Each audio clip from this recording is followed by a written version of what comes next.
Hey everybody, welcome to All There Is. I'm your host, Kelly Bargabas. And in this podcast, you know, if you've been listening at all, that we endeavor to witness the spectrum of human experience in order to connect, share, shift paradigms, and inspire each other, right? And in today's episode, I am going to do something that I haven't done a lot of yet, but hope to do more in this podcast, which is to interview interesting, inspiring people.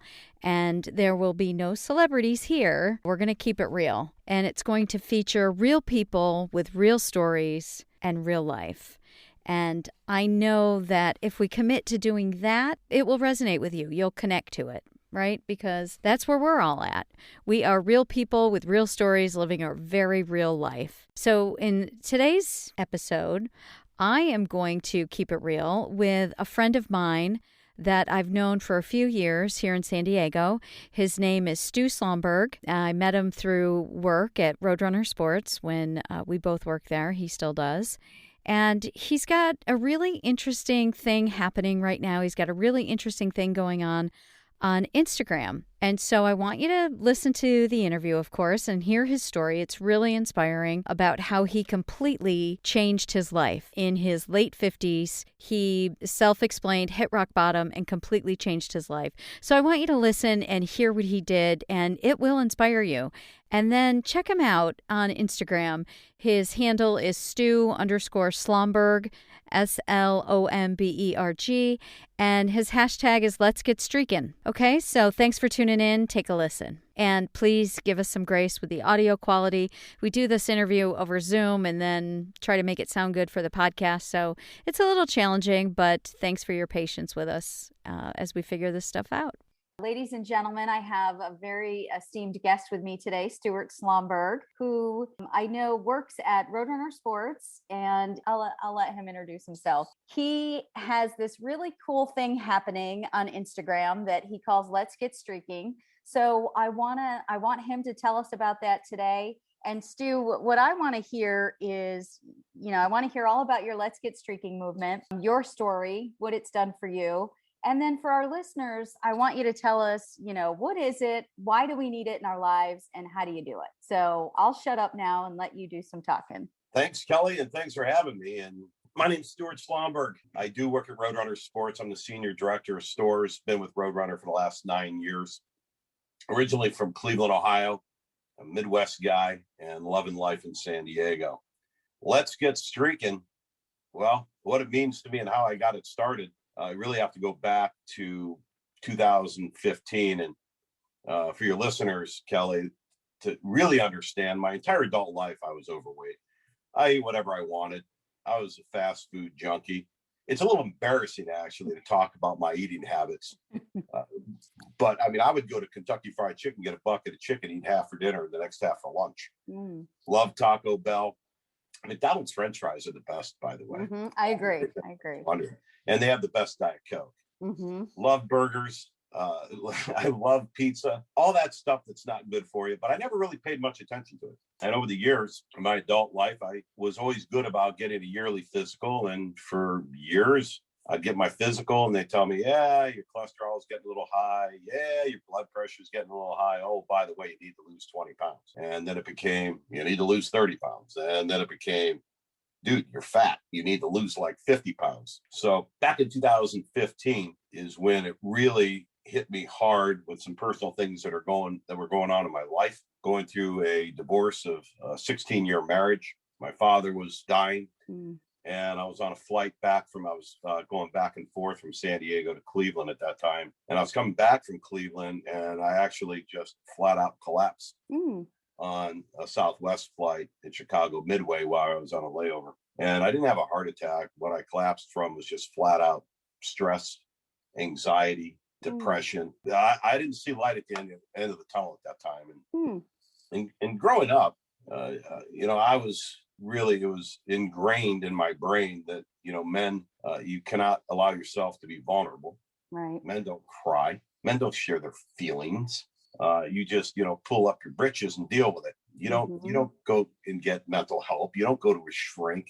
all those kinds of things. You don't need pills, for depression or anything along those lines. So that's where my head was. But at that point, when I got back to San Diego on that trip, I took a few days off work. I actually ended up in the ER. And that's when I realized that I was going to have to get help. And I'm grateful that I did. And getting that help, I learned a lot. And I had professionals that I worked with. And some of the key learnings that came out of that, obviously, I dealt with all the emotions and the depression and the anxiety. But I also learned a lot about nutrition.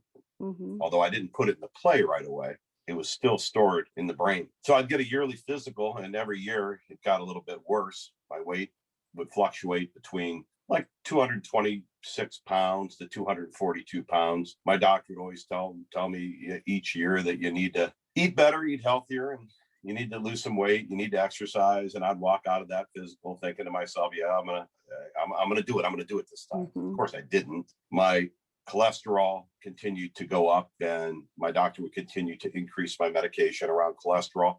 Same thing with my blood pressure, and my blood sugar levels started to increase as well.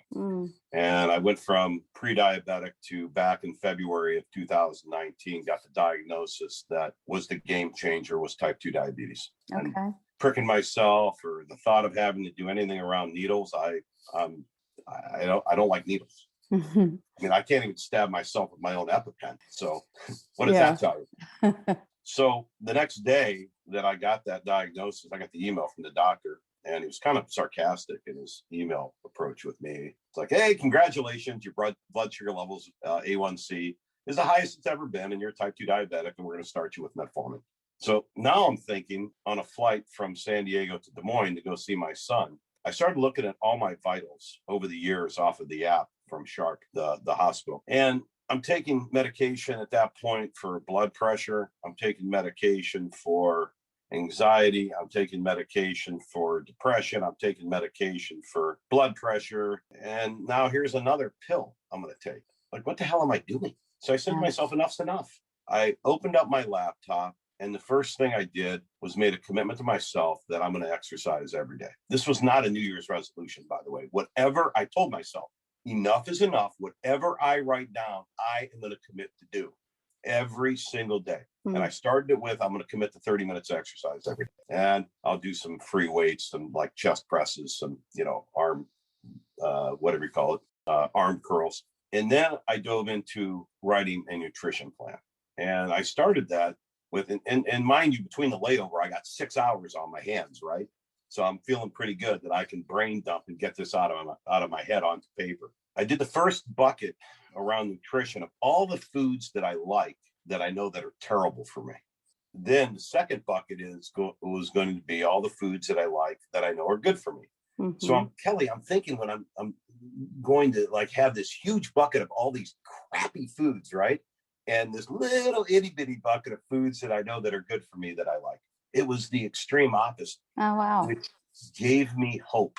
That in itself excited me. And that's when I'm like, I can do this.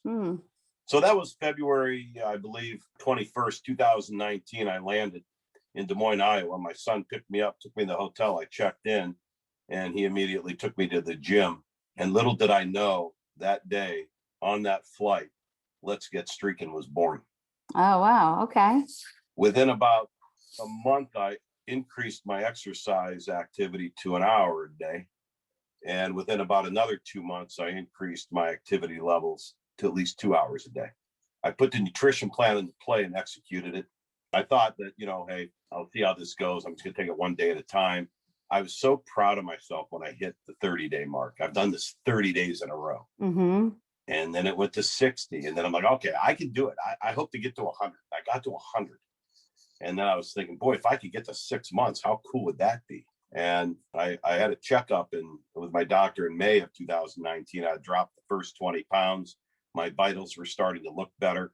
My blood sugar level got me back to being pre-diabetic. Oh, great.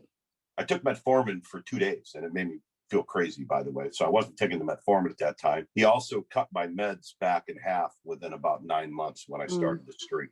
So I hit day 365. I went back to Des Moines a year later and completed day 365, where I started the streak. Oh, that's awesome. Wow. And I haven't looked back. I haven't laid off. This morning, I completed day 738 in a row. And how the Instagram updates got started last year when COVID hit, I lived by myself and understood that people are going to be isolated. People are going to be basically quarantining. This is a pandemic that none of us had ever, really, none of us had ever been through. We didn't have a lot of understanding at that point. But what I knew was that people are my fuel, and I had to stay in contact with people. Mm. And I thought to myself, and it was my daughter's idea. She was like, you're on to something. You need to be a daily dose of inspiration and remind people to make good food choices. Remind people to stay committed to at least 30 minutes of exercise every day. I mean, that's what the CDC recommends. So the StuDC recommends at least an hour, by the way. The StuDC. Okay. I like it. And that's when the Let's Get Streakin updates. And I've missed a couple of days over the last almost a year now, but I had some network issues and I thought they had uploaded when they didn't. But I think all but 2 days I've done a daily update, just reminded folks to make, the good food choices, sharing some of the food choices that I make, and then sharing my journey. Yeah. My daily streak and what it's like. And that's awesome. I will tell you, Kelly, it's been heartwarming. The individuals that have been positively impacted and individuals that I didn't even know they were following me and making these commitments to themselves until they reached out to me and said, hey, by the way, thank you. This is what's going on with me. This is what's going on with my family. Mm-hmm. And so just to pause here for a minute, because I just want to make sure that our listeners really hear this. So you just finished 2 years. You've now been exercising every single day. You haven't missed a day in 738 days. Correct. So you've just passed the 2-year mark. What's your total weight loss right now? And are all your numbers back in line, like your cholesterol, your blood pressure? I know you said your blood sugar is. Yeah, thanks. So on the vitals, my blood pressure is in check. My cholesterol is in check. All my stats, everything is in check. All your numbers. The healthiest, and I'm the fittest I've ever been in my adult life. And I'm 59 years old. Oh, yeah. That's a good thing for people to know too, is that you're 59. It's never too late, right? It's not, even though you think it is. Yeah. And I thought it was. I didn't think I had this in me. Yeah. I didn't. I was not confident I could do this. I just kept telling myself one day at a time, and I'm a very impatient person, mm-hmm. but I knew with this, it was going to take time, and I needed to really dig deep in regards to the grit and determination that it was going to take to be able to pull this off. Right. And it's really, I mean, when I hear you talking and I think about streaking, it's the consistency of just doing it day after day and not some big fancy diet plan.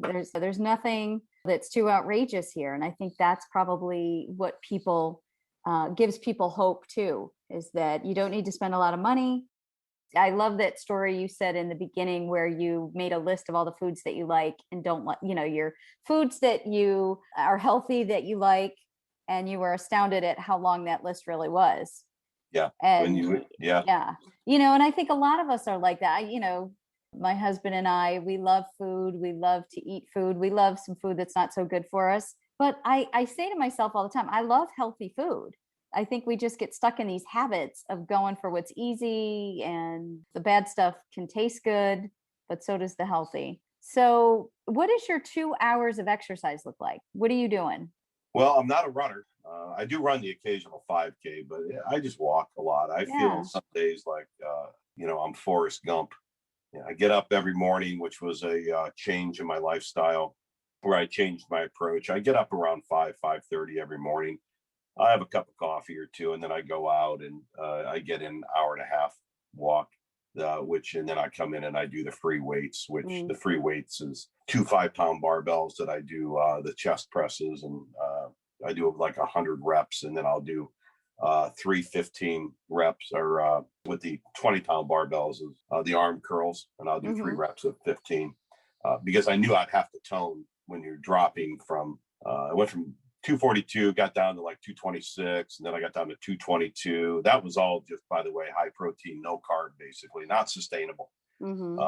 And then I knew going from 222 and my doctor telling me I needed to get to 168 or I'd be considered fat, you know, and I'm thinking 168, are you out of your mind? I'm never going to get to 168. And I weighed in yesterday at 175. I'm in striking distance, but I'm not worried about getting to that number. I know that I'm fit. So the hour and a half in the morning, and then depending on how my day goes, if it's a day off work in the afternoon, I'll probably get in another, at least a half an hour. I do a minimum of 120 minutes of activity every day. But yeah, sometimes I do more than that. I'll normally pick up another hour in the afternoon or in the evening. And again, and you've done all this and made such extraordinary changes to your body and your health with walking, right? I mean, with simple activity. Again, it doesn't have to be a hardcore weightlifting routine or boot camp class. You don't have to join a gym. I think that's the other appeal to people. It's really old school, common sense. Anybody can do it. You're absolutely right. With your food choices, would you say you're super strict, or are you still able to enjoy some of the things that you enjoy? I mean, I do know you personally, so I think you do still enjoy a glass of bourbon or beer once in a while, right? Like you don't deprive yourself of enjoying life. No, I don't. And that's a really, good point you bring up, Kelly, in that, initially when I was in shred mode, and shred mode was, I was committed to burning at least 3,000 calories a day, and I kept my intake right around 2,000. I was pretty strict. And according to my math and everybody else's math, if you do that, you're going to drop 2 pounds a week. And it was like clockwork, 2 pounds every single week. I was amazed how this works and how simple it was. Now I'm at a point where I'm maintaining. I love Cabernet red wine, and I love gin and tonics, diet tonic, by the way. I don't want to spend my carbs on tonic water, right?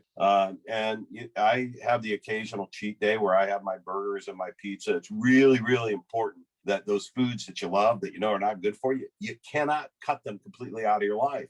It's unsustainable to do that. So you make sure that you're able to work them in at the right time, and you have what I refer to as a cheat day, and you don't feel bad about it, because you know what? You sure as hell earned it. I know I did, right? That's how I look at it. And it's okay. And it's really, really important that you do not deprive yourself of your favorite foods. None of them. Awesome. It's moderation, and do it on a cheat day.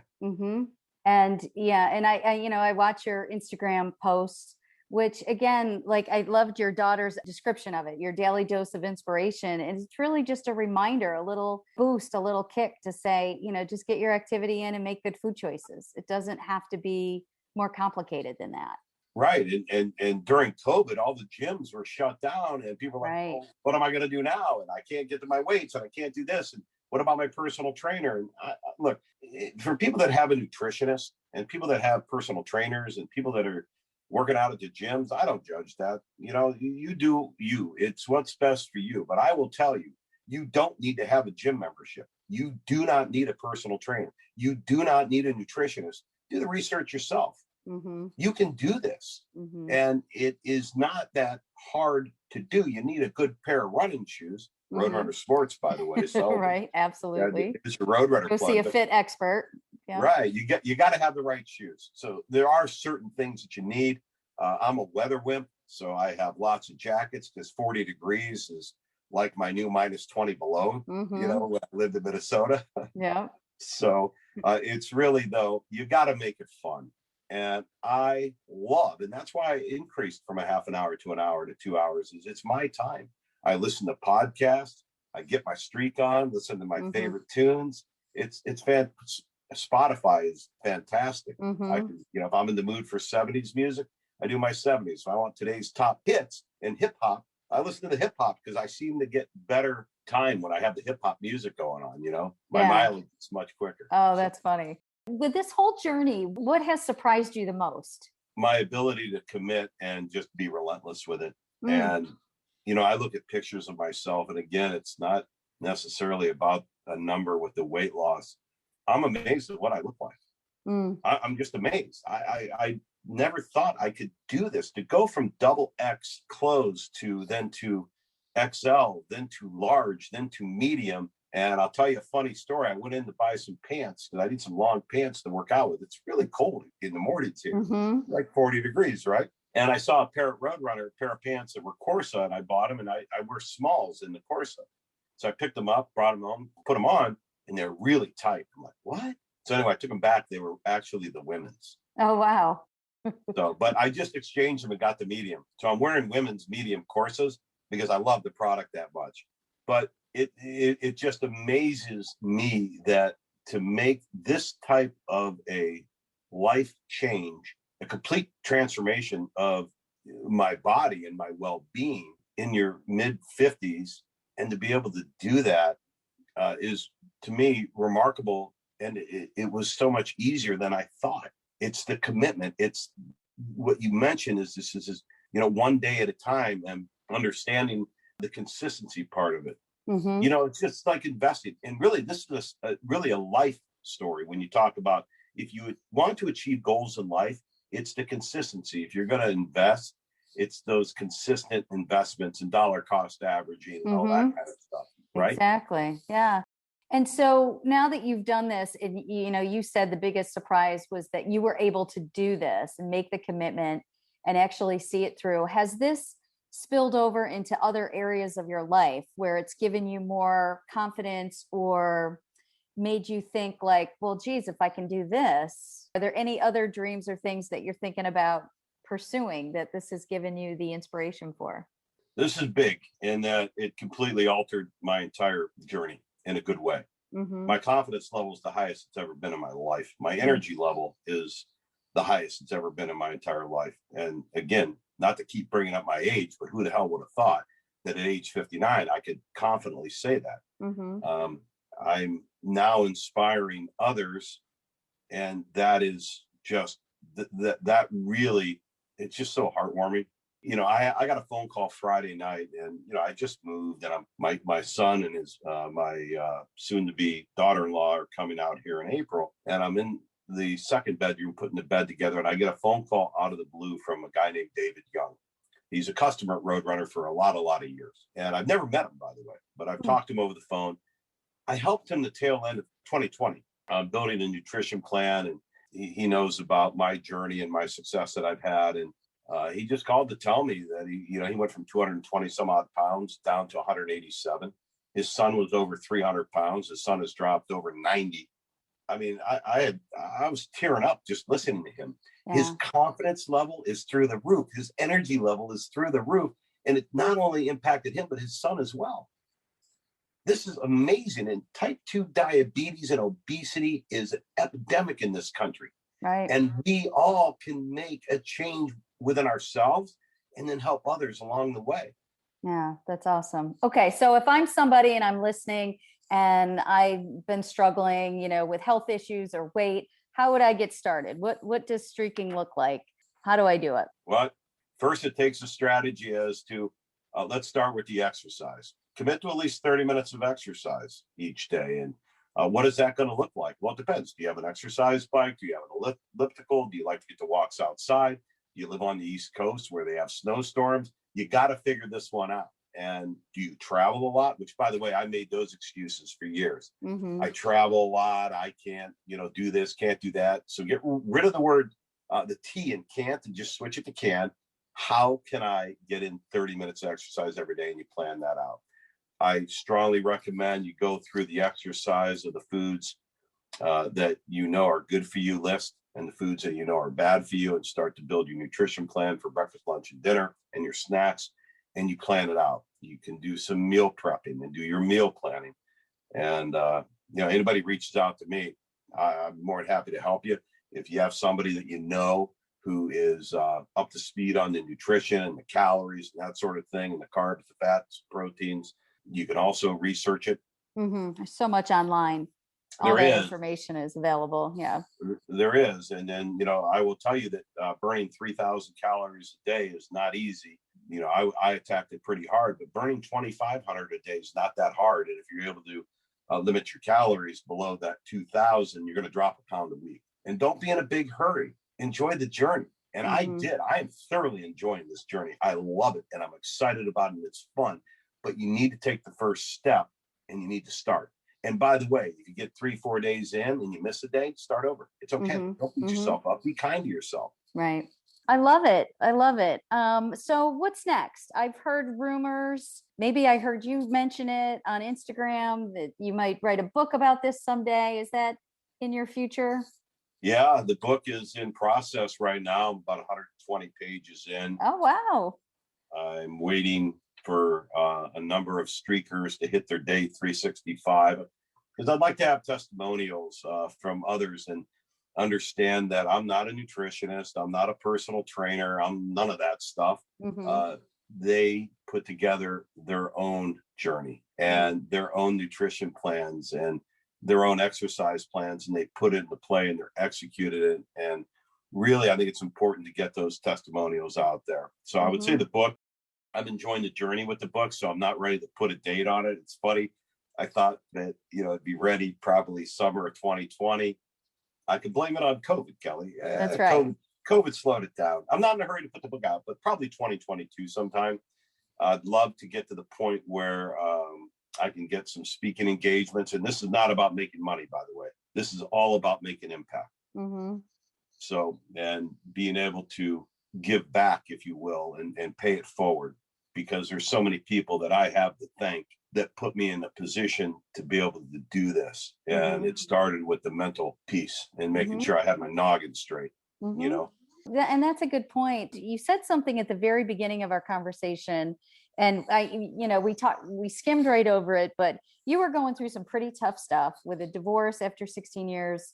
I've been divorced. I know how hard that is. It's one of life's toughest things to deal with. You went through the death of a parent, but what you also said, and I don't think we talk about this enough in our culture, is how boys and men are raised to just toughen up. Don't be a sissy. Don't cry. Just figure it out and move on. Don't ask for help. Don't be vulnerable. And we spend so much time in our culture, and, I'm a woman, I'm a feminist, and we spend so much time, I think, thinking about the Me Too movement and some of the struggles and challenges that women have had in our country with their societal pressures and expectations. And they're all very real, but I don't feel like we spend enough time about the flip side of that and the pressure that we put on our boys and our men to keep so much stuff bottled up inside of them and the impact that it has. We do not talk about that enough. And so I love that you're being open about that, because I gotta believe that will speak to a lot of men out there and women who are raising boys, that we have to let them know that it's okay to hurt, to be vulnerable, to ask for help, to get help, and then to share their stories with other people. So there's so much power in that. So thank you for addressing that. Yeah, I'm glad you went back to, revisit that. And it's so important. And that was a really difficult part for me, to open myself up and, being vulnerable. Being on this podcast is, to a certain degree, being vulnerable. And Thursday we shot a Make Every Mile Count video for Roadrunner Sports in regards to this journey and Let's Get Streakin'. And, I talked about collapsing on that plane, and this one is going to have me on video, and you're going to see it. You'll see it in my face. I'm teared up right now when I go back there and I think about where I was at that point. Everybody has their story, and everybody has highs and lows in life, and that was my rock bottom. And that was pretty damn scary, to the point where I put up the white flag and I said, that's it. I cannot do this on my own. And I was so fortunate. And I'm grateful for the people that were in my life now, then, who all are still in my life, and the true compassion and love and support and guidance that they provided me, priceless. And to me, it saved my life. They say life is short and life goes fast. Why not enjoy the journey? I don't ever want to go back there. And when I was doing the video on Thursday, Kelly, one of the questions that was asked was, why is it so important that I start every day off? Because I have to start every day with at least an hour at minimum, but most days, an hour and a half of exercise. So when I was traveling pre-COVID, if I had a 6 a.m. flight, I'm up at 3 a.m. if I have to get my streak in, because I am never, ever going back to where I was that day on the plane. I will never go back there. And this is what keeps me humble, but it just changed my life in every facet, everything that I do. My relationship with my kids, everything that I do, I am just so much, I call it on my A game. I'm just better at everything that I do, and it comes easier for me. I'm able to do more. I sleep better. I eat better. Everything in my life is better. That's awesome. That's amazing. And I think your story has inspired and will continue to inspire so many people. And I love where you're taking your book, which is to include stories of all different people, all different kinds of people, different stories, who maybe, their exercise might look a little bit different. Their rock bottom might have been a little bit different. But I love that you're sharing those stories, because then people will be able to see themselves. And when you can see someone who looks like you, who maybe comes from the same place you come from, or is struggling with the same thing you're struggling with, and you see them overcome it, it gives you hope. And it lets you know that maybe you can do it too. So that is really powerful. I love that. In your parting words to our listeners, what is, one or two things that you just wish everybody could know? Well, the first one is that you need to make yourself important in your life, and you are the top priority, and that's not being selfish. I struggled with that, being there for everybody else, whether it be my kids, whether it be my family, whether it be my friends, and I neglected me. And almost to the point where I'm embarrassed to say how much I neglected me, but I did. And when I made myself the number one priority, and taking care of myself the number one priority, I'm able to give so much more to everybody that means the world to me. And also the Youth Assistance Coalition, and doing volunteer work, and it just understand that it's not being selfish, making time for yourself. And everybody, for moms out there, and you have kids, and I know that your kids are your top priority, but as a mom, you need to take care of yourself first and foremost to be able to be there for your kids consistently on your A game, I would call it. Same thing for the dads, same thing for grandparents. You want to see your kids grow up. You want to see your grandkids. Take care of yourself first and foremost. That would be the first thing. The second thing is, and you already hit on it, is, and this was surprising even for me, starting my life over pretty much at 55, it's hard. You get into this mindset that, it's over. I'm too old. That's nonsense. Absolute nonsense. And at 59, my life's just begun. I'm really looking forward to what the next 10, 20, 30 years look like. And I'm going to enjoy every day and be grateful for it, and just thoroughly enjoy the journey. It's never too late to start. Just start. Just start. Go one day. Commit to one day. And then maybe perhaps you'll commit to day 2, and then day 3. Who knows? Maybe you'll go a month, 2 months, 3 months, and then you'll take a day off. It'll be your journey. It's your journey. Just start. I love it. I love that. Just start. All right, great. Well, how do people find you on Instagram? What's your handle? Hashtag Let's Get Streakin. Okay. There's just no G. You always give such entertaining and fun updates throughout the day, and you're usually in different places talking to different people, showing us what's happening in your life. So it's a fun thing to follow on Instagram.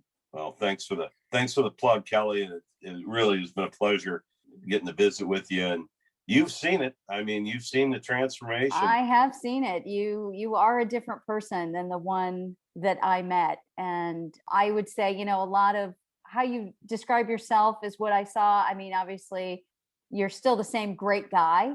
But when I look back to when I first met you, I would say that I saw someone who worked a lot. Like, you worked really hard. I'm sure you still do work hard. But I would almost say, you work too hard. And I could always see the stress on you, feel the stress from you. Yeah. I think before, and I see the transformation in front of me. I see peace. I see more of a peaceful person, of course, along with happiness. And I see your weight loss. You look amazing. Thank you. But I think for me, the biggest transformation I see is the peace that you now have. Yeah, thanks. Thanks for recognizing that. That's true. I do. It's much less stress. Well, thank you for sharing your story with us today. I'm inspired. Great. For sure. You really have inspired me. So thank you for sharing that. I really appreciate it. You're welcome. Thanks again for having me, Kelly. Enjoy the rest of your day.